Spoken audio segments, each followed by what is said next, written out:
Today we're talking about how to eat clean, how to eat healthy, how to hit your macros all while staying within your budget or while being on a tight budget. So this is something that I had a lot of experience in with the past. I was very anal with hitting my macros every day, and I didn't let my lack of funds stop me from doing so. So I was just going to share some of the tips, techniques, and things that I did to still hit my macros while not spending all of my money on macros. So I'll break it down really quick with the protein, fat, and carbs and talk about some of the things that I bought on the regular, and then I'll go into little tips on how I bought them and what I did.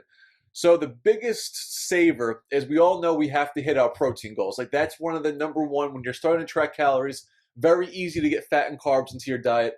The one thing I found trouble with at first was hitting my protein requirements. So whey protein is probably the best way to go, no pun intended, when it comes to your protein. Because if you take, let's say you get 30 scoops and each has 25 grams of protein per scoop. So you divide the total amount of protein you get in this entire container by its price, and you're looking at pennies to the gram. Now you go take that same amount of protein you get in this whole container and try to pick a meat or a lean protein source and do that same math. Basically, long story short, you're paying a lot more per gram of protein when it comes to the whole food than whey. Now, granted, you do want a lot of whole food into your diet. I'm just saying that to hit your protein requirements, it's more convenient and cheaper to have a whey protein supplement on hand.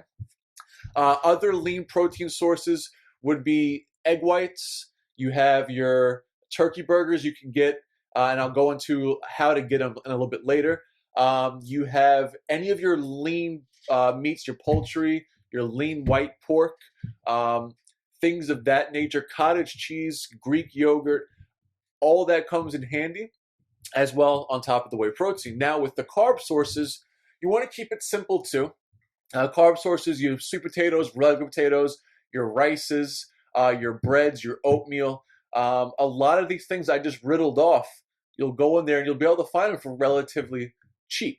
They're not going to be your fancy ingredients, but they're your staples, they're your basics, they're your meat and potatoes of your diet that's going to help you stay within your budget and still hit your macros. And for fat, that's one of the easiest because you could olive oil, almonds, peanut butter. Those things are relatively cheap as well and can easily be thrown in to your budget to help you hit your fat goals. So those are some of the staples. And now one thing I found that helped me a lot is not only just staying in my budget, but hitting my macros, is eating the same foods regularly. Meaning that when I go and I buy in bulk, I'm not going to have much of a variety, but when you increase variety, your price is going to go up too. So you stay on track day in, day out, hitting your macros with eating kind of sort of the same thing at the same times. Now, when I say buy in bulk, it really helps to have I'm not sure if you have these around you, but they're kind of like wholesalers. So by me, we have Costco, we have BJ's. Investing in a membership there usually is around like $50 for the year. You're going to make that back in no time. Because when it comes to your chicken, your oatmeal, your rice, you buy these big containers or these big packages for almost wholesale prices. And that goes a long way, especially when you're eating the same food. You could buy in bulk, cook in bulk, and now you're set for the week.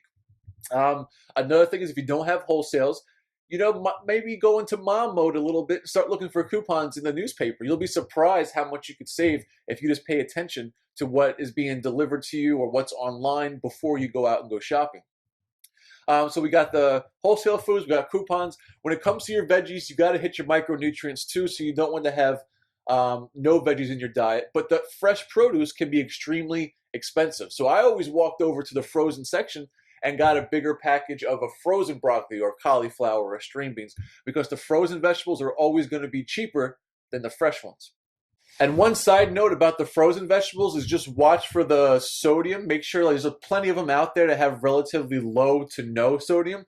Opt for those as opposed to those that come in like a stir-fry bag and has like 1,000 milligrams per serving. So just a quick recap, the wholesalers, the coupons, the eating the same, the cooking in bulk, the preparing, the frozen vegetables, the whey protein, all of those little tips and tricks is going to reduce the amount of money that you spend on your weekly diet and your weekly food intake. It can really go a long way. And if you like this video, please like the video. If you have more suggestions for our viewers, please comment below. We're definitely going to be reviewing them. Any questions, we'll be answering them. And as always, thank you for watching.